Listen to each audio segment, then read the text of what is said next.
What would you do if your children started seeing things that you couldn't see? Events in your home became unexplainable, and even the authorities couldn't agree on what was happening. This family experienced a paranormal event so terrifying that their house was demolished. Tonight, we talk about what really happened. Welcome to the Ghosts and Ghouls podcast. I'm your host, Tyler, and with me, I have the guy that calls himself the Spectral Booby Inspector, or SBI for short, my co-host, Anthony. Wouldn't that be a great t-shirt?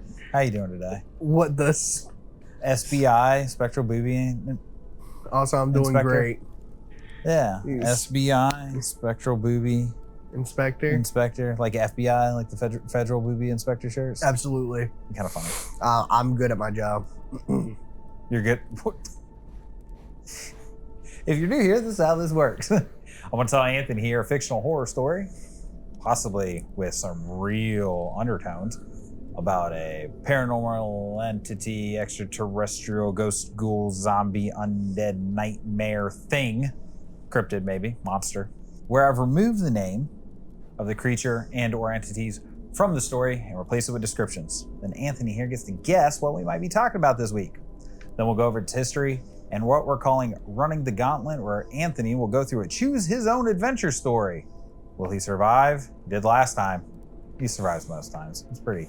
He's got final girl material. Catch him like in some cut off denim shorts and a white tank top, soaking wet. His long flowing locks like trailing behind him. We'll get you a wig. Cutting off Pamela Voorhees' head. All right. Please make sure to go ahead and leave a like, go ahead and subscribe, hit that bell for any notifications to stay updated from when we post. Go ahead and follow us on our TikTok, Instagram, Facebook, Twitter. We're on all the social media platforms as much as we can. And then as well as we have links in the descriptions. If you wish to support us, we have links to our Discord. We have to our Patreon and to our Buzzsprout. Our Buzzsprout is our audio only, and you can support us there, or we're on every other, wherever you listen to your podcast, we're up on everything. As well as our Patreon, for instance, is where you can pay just $1 only to get a day early, and all of our uncut, unedited arguments, jokes, mess ups, anything that YouTube doesn't like, it's up there. It's like an insane blooper reel. Exactly. And then, it's a day early. And then, we also have a link to our Gmail too. If you would like to share any of your stories or anything to encounters, we much appreciate it. We'd love to hear it. Yep. Looping back to Patreon, you forgot our biggest thank you. No? Campfire Tales 1 is out. Oh, I forgot about our Campfire Tales. We made Anthony write a story, which was quite haunting, and we guessed. And then I told a very haunting real tale that actually happened, which was ugh. Yes. I believe we're going to do Campfire Tales, every two months? We're gonna try to put out 2 a month. 2 a month. Yeah, I got some traveling coming up. It's gonna be a little spotty for a sec, and then once we kind of get into August proper, Campfire Tales is more of a kind of like a hit or miss when we kind of like almost feel like it's not on a set schedule yet, but we're trying to get to that point just to kind of feel out how we want to do it, and if we want to do it more actually outside, or if we want to do it to where we travel. We're still figuring out things. Yep. So, and we have to thank our Patreon members. Thanked Harper. Master Harper. Master Harper, thank you. Master Ashley. Thank you. Master Ashley, thank you. Thank you to our masters. They love us and support us. And their whips and chains excite us. So, question. Yeah. Do you have any guess what we might be talking about this week? Something about dead people, seeing them. I don't really know. So, what would you do? Yeah, what no, would you do if your children started seeing stuff you couldn't see? If we're being honest, that's just having schizophrenia. And even the authorities couldn't agree what's happening. You can't really trust the authorities. I'm joking. No, if my kids started seeing things and like anybody else can't describe it, like authority figures who are supposed to be the logical sense in everything, they can't describe it. If other people of medical professions or either, like lawyer stuff, whatever it is, they can't describe it. I'm gonna be honest with you. The moment they said I'm seeing things, I also would have been like scared. Well, seems to what happened to this family. I immediately would get a dog. Interesting. I would actually get a dog first. Maybe a cat and a Ouija board. See, I can't get a. What? Okay. My God. My gosh. Just hook, line, and sinker. The Ouija board is the worst thing ever. I am on the belief that the Ouija board is the worst thing ever for any kind of great. Entertainment. It's yes, very decorative. Yes, but for never mind. Oh, we should get like a really cool like wood one, like a real nice one. We'll carve it in the top of like a divot box. And we'll keep it at your house.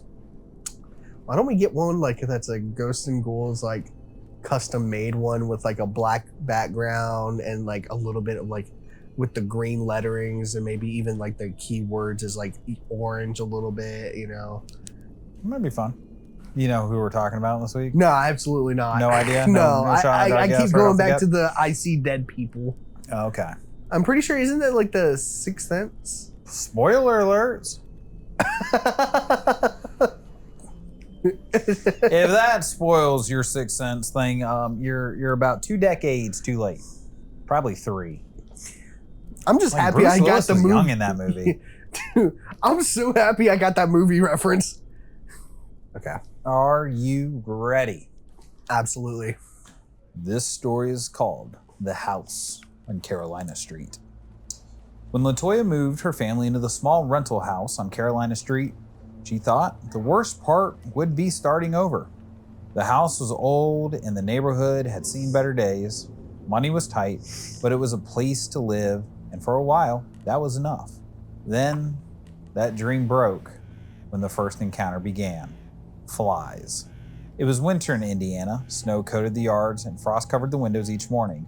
Yet large black flies gathered around the porch and the kitchen windows. The children killed them constantly, but more always seemed to appear. At first, it was just kind of strange. Then it became impossible to ignore.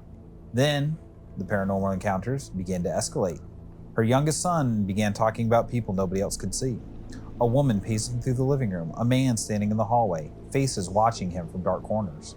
Latoya dismissed it as imagination, until one night she heard footsteps moving through the house after everyone had gone to bed. The sound traveled slowly across the ceiling, back and forth, like somebody was walking circles overhead. But she knew there wasn't an attic in the house. The children started to become increasingly frightened. They complained about nightmares, shadowy figures appearing in the corners of the rooms, cold hands touching them while they slept, whispers coming from empty rooms. One night, Latoya's mother was staying at the house when a loud crash echoed from the bedroom. The family rushed towards the noise. Latoya's youngest child stood frozen beside his bed. His eyes were fixed on the room's far corner. "What happened?" they asked. Her son pointed at the corner of the room. The people were here," he said with determination. No one got any sleep that night.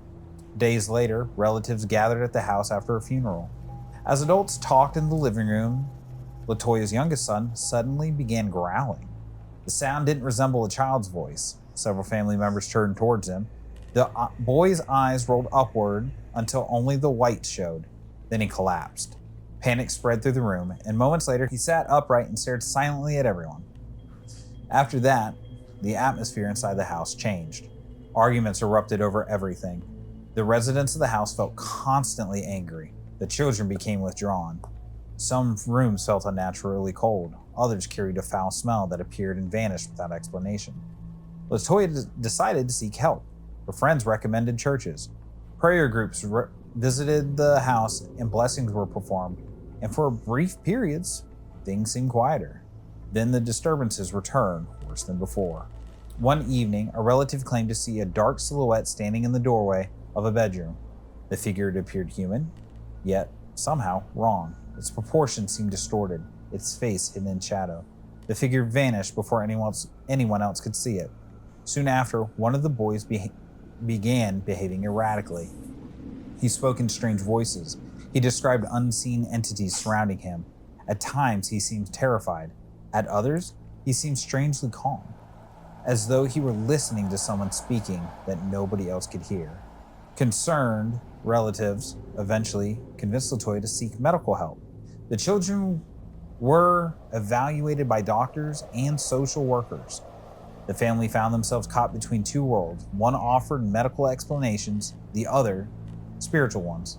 Neither side seemed able to explain everything that the family reported experiencing. Then came the incident that everyone would remember. The family was meeting with hospital staff, social workers, medical personnel, witnesses. Several adults stood nearby. One of the boys became agitated. He began growling, his eyes fixed at an unseen point above him. Then, according to accounts, something happened that would become the most famous and controversial part of this case. The boy appeared to move in a way that witnesses struggled to explain. The story spread rapidly afterward. He seemed to walk up a wall. Others disputed proportions of the account, but everyone agreed the event left a lasting impression on those who believed they had seen it. The family eventually left the house. Yet leaving did not immediately end their fear. Nightmares followed him. The children remained troubled by memories of what they claimed had happened. Religious counselors continued working with the family. Prayers and spiritual interventions became part of their daily lives. Gradually, the activity seemed to lessen. The children began rebuilding. The house itself remained empty, silent, and ordinary.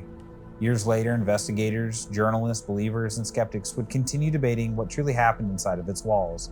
Some viewed it as one of America's most compelling modern-day haunting stories. Others saw a tragic combination of stress, suggestion, trauma, and misunderstanding. No definite answer ever emerged. But for those who stood inside the house during those months, certainty was never the point. What haunted them most was not what they saw, it was what they couldn't explain. Because long after they moved away, they still remembered the feeling, the sense that something unseen was watching from the hallway, waiting at the edge of every dark room, just beyond the reach of light. Any idea? It's not that. I don't know why I keep thinking it's like I don't know why I keep thinking either like Poltergeist. No, not Poltergeist. I keep thinking of movies now. You know, ever since we did The Exorcist, the last one, which I keep thinking, oh, they made watch that movie. It's friggin' phenomenal. Yes. Yeah. But I'm saying it's like, are they? Is this? Does this have a movie, or did they make a movie based off of this? They account? did make a movie based on this, and I didn't know of it until I actually started doing research for this episode. So it's definitely not either Poltergeist or Paranormal Activity. So nope. Definitely 100%.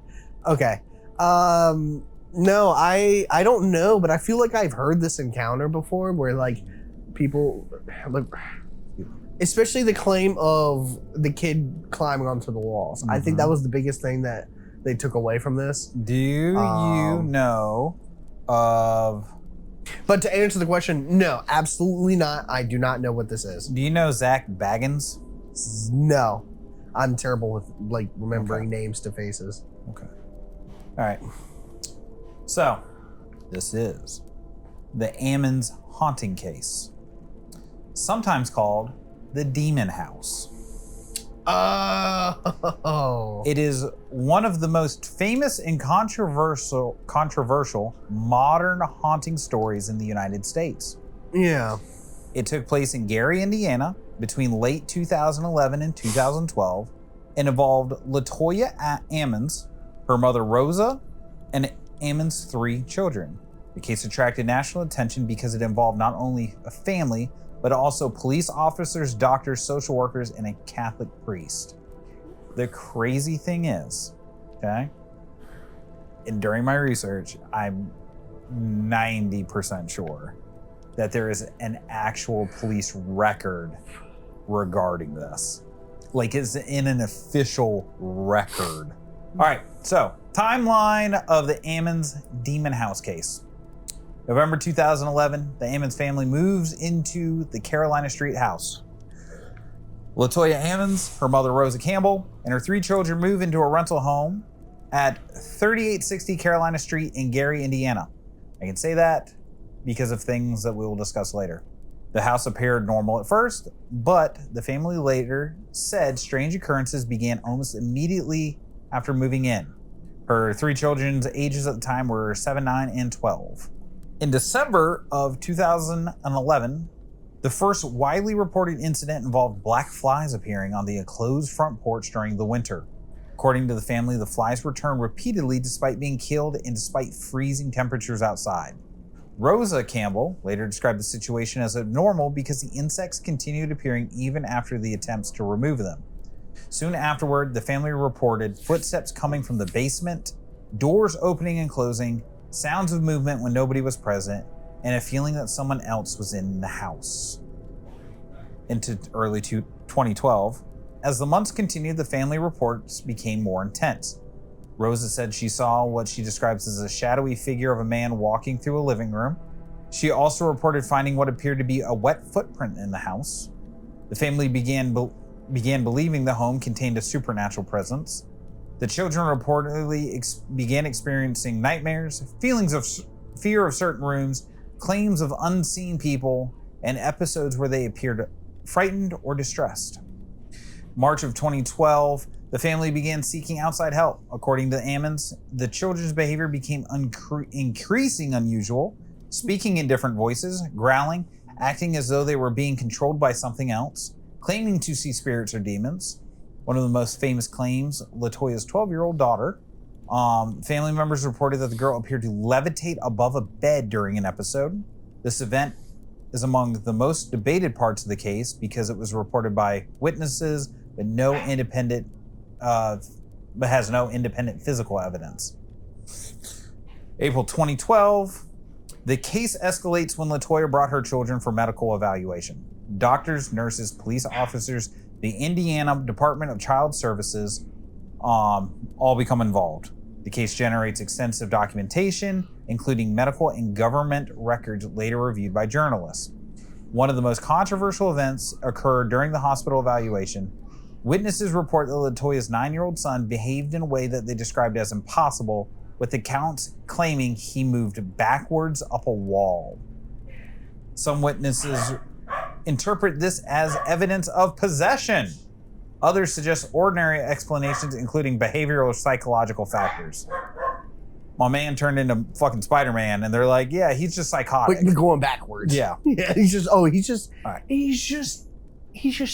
He's just a little bit tired. sleepy. He's just like lying. That's normal. That's normal.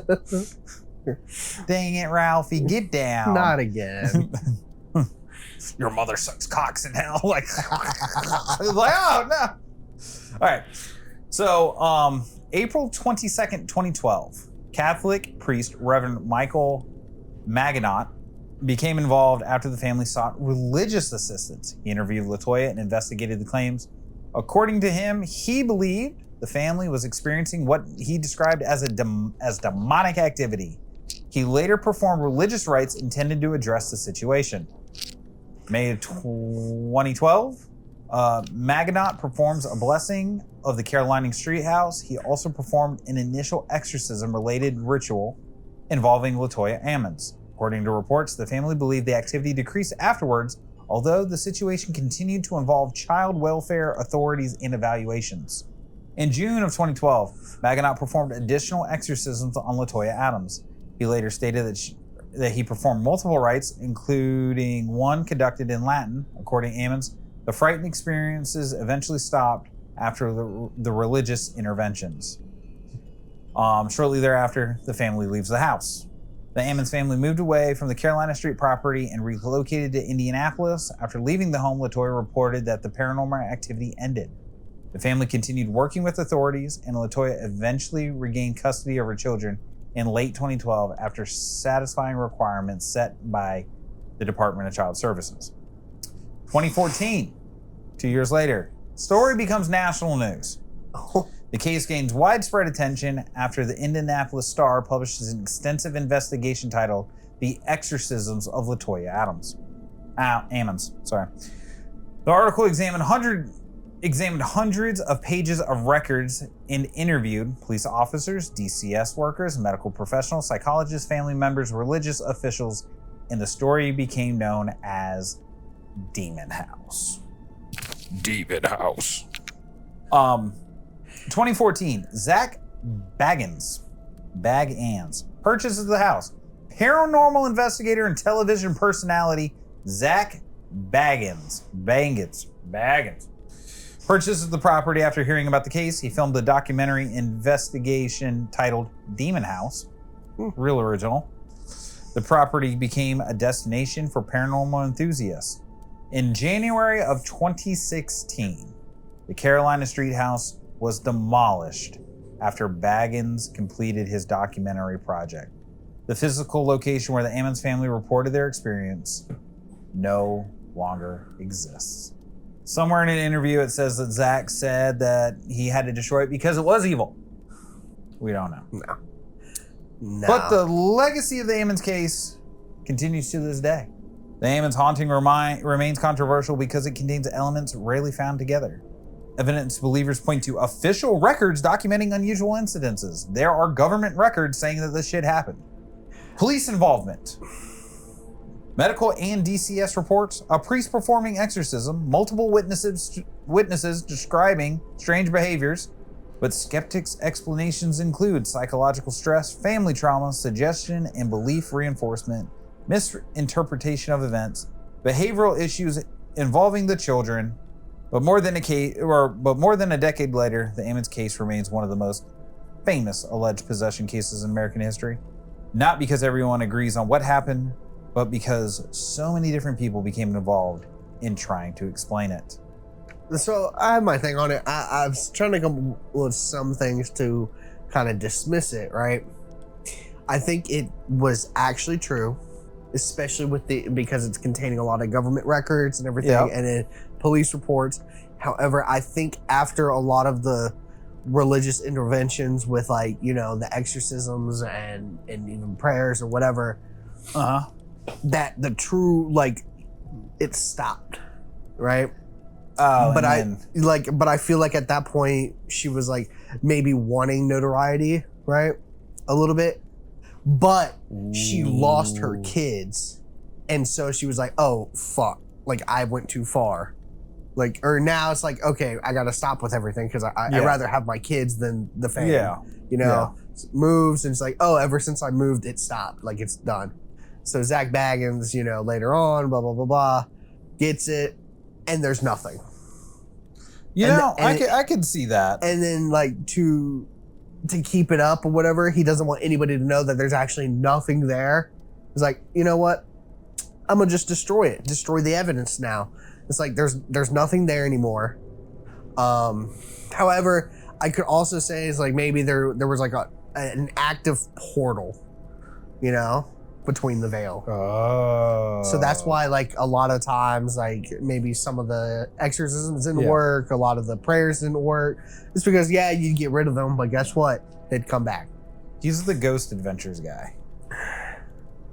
See, I don't know if I've ever watched Ghost Adventures, so I can't really say much. You know what I'm saying? Like, I can't say whether or not I believe them, but I think anything with television, like actively on television, I don't think I can trust. Just because they're backed by a corporation that's like, or any like studios that is like, hey, get some. Now, know? now here's the thing though.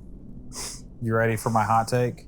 Sure. What if you have studios that are paying these guys to make these shows to desensitize us to the stuff that could actually happen, so we don't have like mass hysteria, but it's like, oh, it's just a haunting. You know what I mean? Like, I've associated that in my mind with TV, right? So it could actually be happening. It could actually be doing XYZ, but we're desensitized to be like, oh, that would never happen. That's something that happens on TV. No. What do you mean now? No, because it wouldn't make sense. Why? Because these are ghost adventures trying to prove stuff that's happening. I don't think they're out there trying to prove stuff. If you're thinking like movies, like actual like The Exorcist or like Poltergeist, you know, like Paranormal Activity, it's like, oh, you could say, okay, it's just movies, it's not, but they're based off of true stuff. So it's like, you know, I don't know.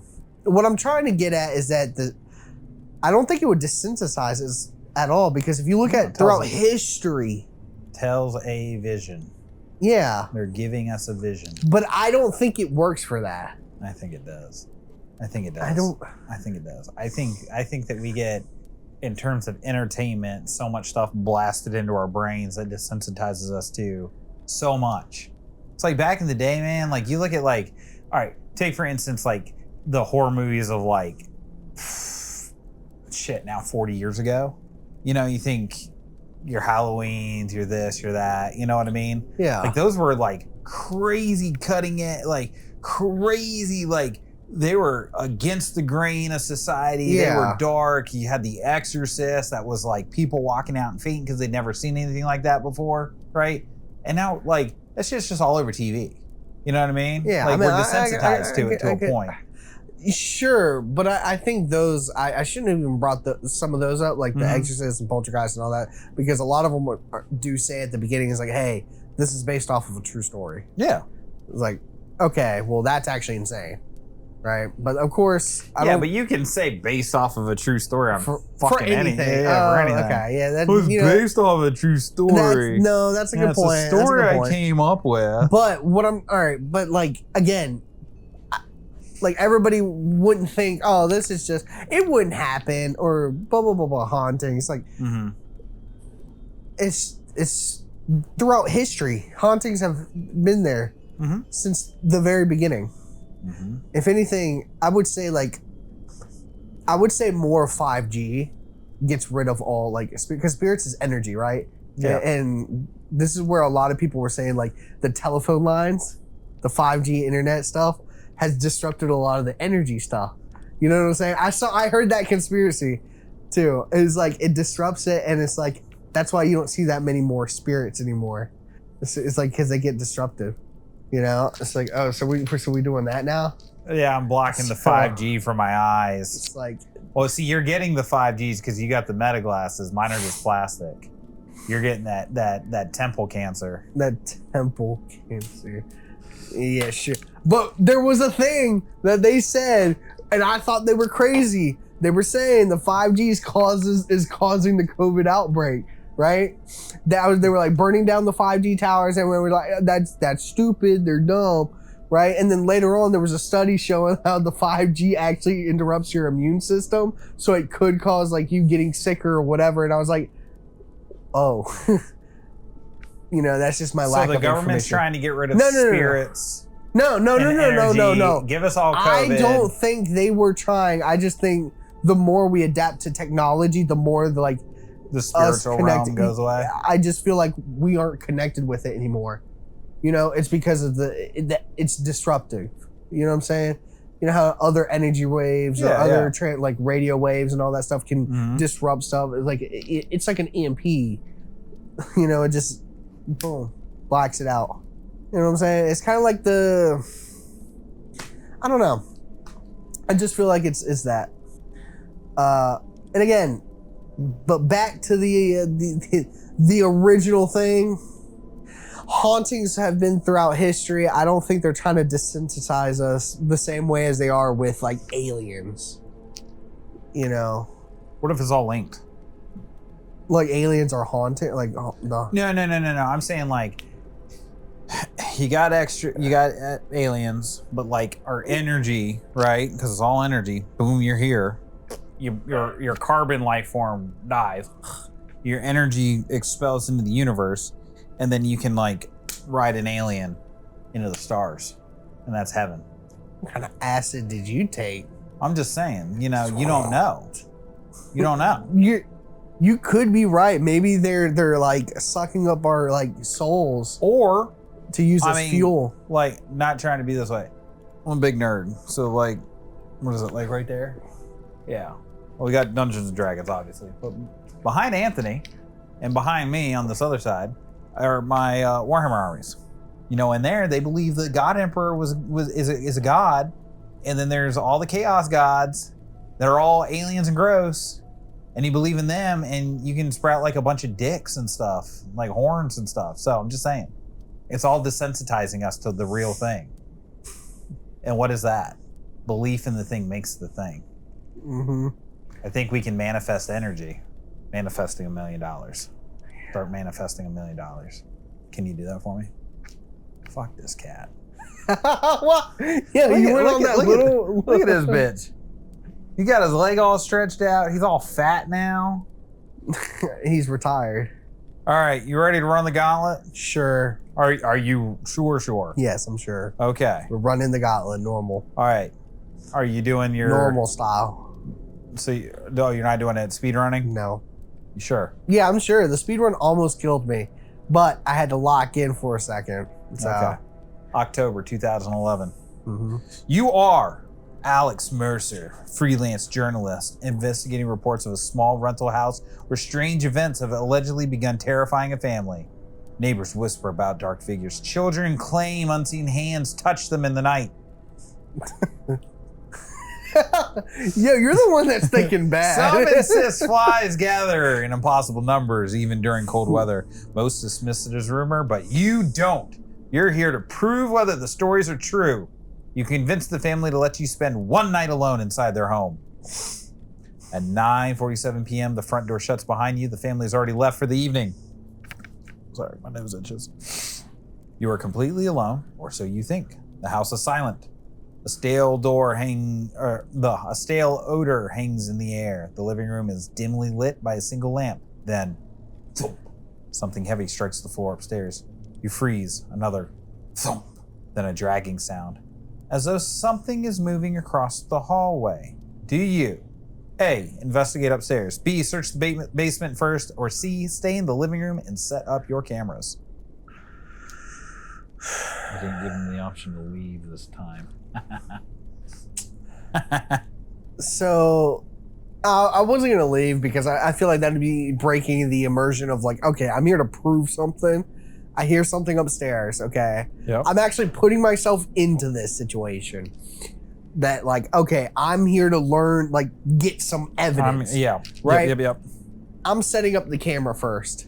Because I feel like that's no matter what, it's like, oh, I'm hearing things. You decide not to chase noises in an unfamiliar home. Instead, you unpack your equipment and begin setting up the cameras throughout the living room. If something is really happening there, you'll catch it on film, and at least that's the plan. 10:14 p.m. 3 cameras are recording. A digital voice recorder sits on a coffee table. The house remains unnervingly quiet. You begin to speak into the recorder. October 2011. Alone inside the house. No unusual activity observed so far. The moment you finish speaking, a loud bang erupts from the kitchen. You nearly drop the recorder. The sound was so sudden and violent, it felt like someone slammed a cabinet door as hard as possible. You grab a flashlight. The kitchen lies beyond the dark hallway. Nothing moves and nothing speaks. Then you notice something strange. Flies, dozens of them, clinging to the kitchen window. Even though the night air outside is so cold, they buzz weakly against the glass. The sight makes your stomach turn. Suddenly, your camera monitor crackles with static. One of the living room cameras flickers. For a split second, a dark shape appears behind your chair. Then the image returns to normal. Nobody's there. 10:37 p.m. The figure only appears in a single frame. Tall, dark, impossible to identify. As you stare at the screen, you hear something else. A child's voice, upstairs, very faint, very slow. Hello? You know for a fact nobody else is supposed to be in the house. The voice comes again. Come upstairs. The floorboards creak above. Something is walking across the second floor, one step at a time. Do you A, go upstairs and investigate the voice, B, lock yourself in the living room and continue monitoring the cameras, or C, check the footage first to see if any cameras caught movement upstairs? Okay, I know what I'm picking here. right? But I want to go ahead and say what I would do. Anthony would do. He would leave. I would have been like, hey, get your bitch ass down here. I'm not going up I'm gonna there. beat the brakes off you. I'm like, gonna break. Yeah. It's like, come here, small child. I'm about to beat you down. Like, you're about to learn what it it's is. just like the most hulking, like roided out ghost. Just like with the with the voice. Like, with the kid voice, but it's like built like a bodybuilder, like on the max steroids. You got Brock Lesnar coming through with like Tiny Tim's voice. I'm like, oh, my fault. My bad, big guy. My bad. My bad, fam. I'm out. Right. I would check the footage. Checking the footage again. Yeah. You decide to trust the cameras before your instincts. If someone is upstairs, the footage should prove it. 10:42 p.m. You pull up the feed from the camera port towards the staircase. Nothing. The stairs are empty. You switch to another camera aimed at the upstairs hallway. Static dances across the screen. The image clears. The hallway is empty. Then, movement. At the far end of the hall, a small figure steps into view. A child. Barely visible in the grainy footage. Standing motionless, facing the camera. Your pulse begins hammering. You lean closer. The child's head slowly tilts. The image distorts. The screen fills with static. Then the picture returns. The hallway is empty. The figure is gone. A cold sensation brushes your neck as you spin around. Nobody's behind you, but your breath catches in your throat. On the digital recorder sitting on the coffee table, the red recording light is blinking rapidly. You don't remember touching it. The recorder suddenly plays back on its own. Your own voice fills the room. October 2011, alone inside the house. Then another voice speaks over the recording, a raspy whisper, one that definitely wasn't there before. Not alone. The recorder clicks off. Silence. Then comes a loud crash from upstairs, followed by what sounds like furniture being dragged across the floor. Then a scream, a child's scream. It lasts for a second before abruptly stopping. 10:51 p.m. Every instinct you have tells you to leave, but the journalist in you wants to answer. As you're deciding what to do, one of the upstairs cameras comes back online. The image shows the hallway again, and at the very end of the corridor is a closet door. The door slowly begins to open. Something dark standing inside the room, watching the hallway, watching the camera, watching you. The feed suddenly cuts to black. Do you run upstairs towards the room before whatever is there disappears? Head for the front door and try to leave. Go to the basement first. The family claimed that many of the strange events seems connected to it. I feel like I've gotten my Your footage. evidence? I've got my evidence. I feel like if I try to go up there and the camera's not working right, or it just shuts off like that, and I know like, okay, this equipment is good, it works, I know it works, there's no reason it should be doing this. I'm going to trust my abilities of using the equipment, and I'm gonna be like, something just messed with it. Okay, I'm getting out. I'm gonna attempt to get out because I feel like if there's an opportunity to leave once you've gotten it, leave. You know what I'm saying? That's why I'm the greatest gambler. Your journalistic curiosity has its limits. This is one of them. 10:53 p.m. You grab your backpack, recorder, and car keys. Whatever's happening here can be investigated from a safe distance. You move quickly towards the front door. The moment you reach for the knob, thump. Something strikes the wall upstairs. Thump. Another impact, much harder this time. Dust drifts from the ceiling. You force yourself not to look back. Your hand closes around the doorknob. You twist. Nothing. The door won't move. You try again. Locked. You never locked it. Your heartbeat begins racing. You fumble for the deadbolt, but it's already unlocked. The door should open, but it doesn't. The temperature drops, not gradually, but instantly. Your breath fogs in front of your face. Every light in the house flickers. The living room lamp goes dark. The kitchen light follows. Now, only your flashlight cuts through the darkness. Behind you comes a slow creak. You turn, and at the top of the staircase stands a figure. Tall and thin, Its head nearly touches the ceiling. You cannot make out a face, only darkness. The figure doesn't move, it simply watches. You slam your shoulder into the front door once, twice, the wood groans. The figure remains motionless. Then, from somewhere upstairs, several voices begin whispering at once. Children, men, women, all speaking over one another. You can't understand a single word, but the whisper grows louder and closer, as if they're moving down the stairs. 10:56 p.m. The front door swings open suddenly. Cold night air rushes inside. You don't hesitate. You sprint onto the porch. The whispers immediately stop. Silence fills the street. You stumble towards your car and fumble for your keys. Then you hear it. A knock behind you. 3 slow taps. Knock, knock, knock. The sound is coming from the second floor window. You look up. A mistake. A dark silhouette stands behind the glass, perfectly still, watching you. Then a second silhouette appears beside it. Then a third. None of them move. None of them leave the window. Your car finally starts. Your headlights sweep across the house, and for a moment, everything looks normal. Just an ordinary home, nothing more. Then your dashboard recorder, which has been sitting in your backpack, clicks on by itself. A voice crackles through the speaker. The same whisper from earlier. You forgot something. The recording ends. You freeze because you realize your backpack is sitting beside you. Your cameras, your keys, all in the car. You didn't leave anything behind. And yet your headlights illuminate the porch one last time, and you see a figure standing in the doorway, holding something. A notebook. Your notebook. The one you distinctly remember putting in your backpack before you ran. The figure slowly raises its head and smiles. The ending. You escape to the house.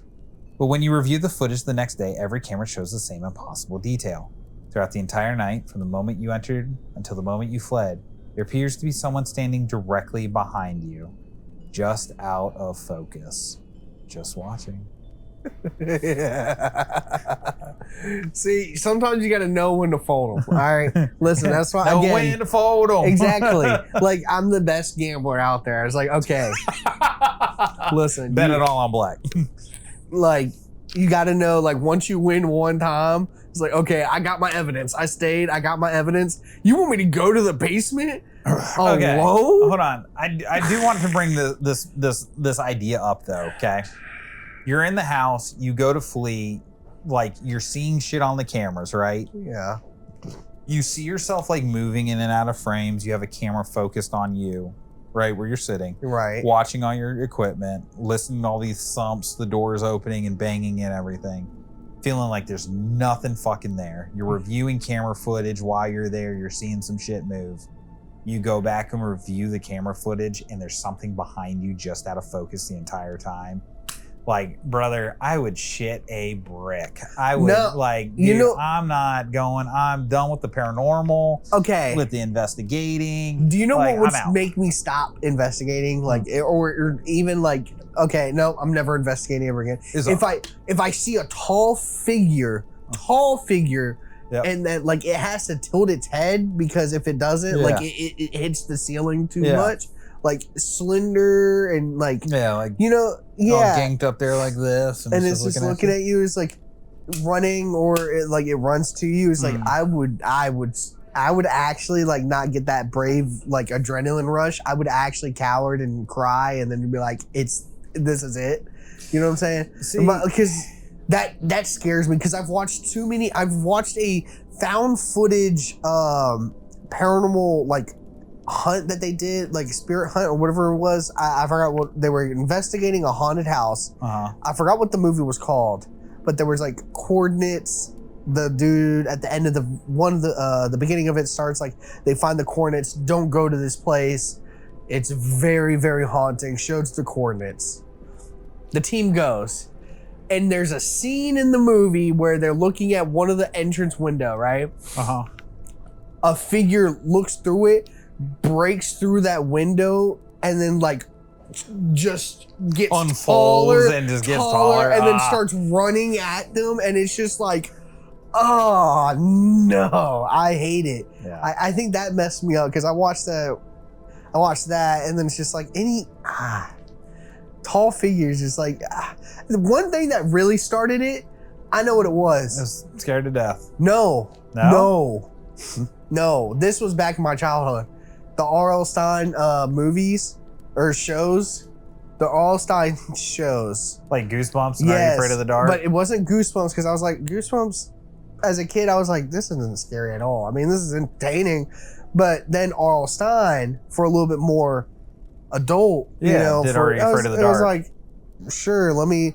And it's these two kids, they go into the cave and there's this giant ass like spider like person who's like linky arms, and then they just grabs the children and then wraps them up and everything, and it's just like, oh, that looks so. It messed me up. I forgot what episode that was. I don't even know if it was episode 1. Right? Yeah. But anyway, that's where that started, and then interesting. We're gonna talk about that here in a second. I do want to show you this though. This is the Ammon's house, right? This was the house, like quaint little house, right? Is that a person? That supposedly was taken by a detective. After they had gone to the, hold on, wait for it. The family had already left. They had reported that they had to go back and do like check up. Yeah, do their normal. The family had already left. Yeah. So they went back, and as they were leaving, he turned around, took a picture, and there's that fucking silhouette. That's the first thing I noticed. I said, "Is that a person?" Right? Yeah, I was like, "Wait, is that a?" Nah. Oh, you know what really screwed me up too? Was I remember this. I hated this. Something about like long hallways. Was it Dreamcatcher? I don't even know. Like the ending, I know exactly. No, was it that guy? Oh, from Arlstein? Yeah. Yes. I think it was a spider look, like the body. It looks like it might just be like a long, like he might. Is that it? Yes. He is like that. Absolutely. That messed me up as a kid. I can imagine why. That's terrifying. I was thinking this like, he's fucking huge. That's what I was like. That messed me up because I was sitting here thinking all this time because it was like it said something associated to Goosebumps, and I was like, oh, I wasn't scared of Goosebumps, so I watched it. And guess when I watched it? At night. By myself. And I'm like, psh. And then that did it. That did it. That did it. That got me. I won't lie. I gotta see this dude. Oh, you're gonna watch a scene? Oh yeah, they're like, yeah, his movements are fucking crazy. But did you see him like how he walks and runs? Like, did you see him run? Dude. Oh, could you imagine driving home and then you just see that coming off the fucking side of the road? I would try to like full max gas straight into him. Like I'm taking him out. But again, okay. There was another thing that messed me up as a kid, and this is why I'm so traumatized. As like hallway. There's a hallway. We're in a trailer. The hallway's here. There's a computer station on the wall, right? I'm playing. This is my first time getting into League. Okay. The hallway is directly to my left, so I can just turn, see into the hallway, ending the bedroom, and then to the left is the laundry machines, and then the middle door to the bathroom, right? Okay. My uncle's friend took a picture of just the hallway, and then I guess there was an app, or either he did it with I don't think it was Photoshop, but it was, he put a creature or a horrifying monster or whatever it was at the end of the hallway that was tall and lanky as a bitch, like peeking out of like the siding of the wall, and he showed me that. He's like, look what I found, like when I was looking down this hallway. And he showed me that, and I was so scared. I would be like playing and then get up and then like I was actually terrified to where That's so where funny.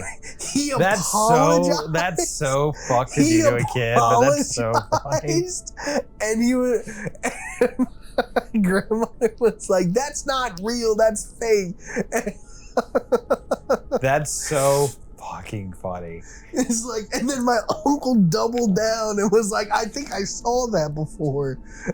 And I was just so fucking terrified. I think finally my mom got involved and was just like, let him know it was fake, because I think he realized, like, the friend realized, like, oh, Yeah. he's actually scared. It's like, no, it's just fake. I did it with my phone. Yeah. But like, it messed me up. And then with the Arlstein thing, it's like now any kind of like tall, like Impossibly tall, wrong proportions. yes, the Quick very moving, uncanny, quick moving, and it's yeah. just after you. Yeah. Like, I Good to know. hate it. Good to know. Don't do that. Good to know. All right. That's all I got. That's the Ammons Demon House haunting. Thank you, Zach Baggins, for tearing it down so we can't go visit. And if you made it this far, make sure to go ahead and leave a like, go ahead and subscribe, hit that bell for any notifications to stay updated for when we post. Follow us on our other platforms, as well as go ahead and support us on our bus route to get the audio only, or to our Patreon, $1 only, get it a day early with all our unedited mess ups, technology, hiccups, and campfire tales that we are starting. So Campfire. thank you, Kat. And then yeah, I believe that's it. Yep, ghosts and ghouls. Stay creepy, kids.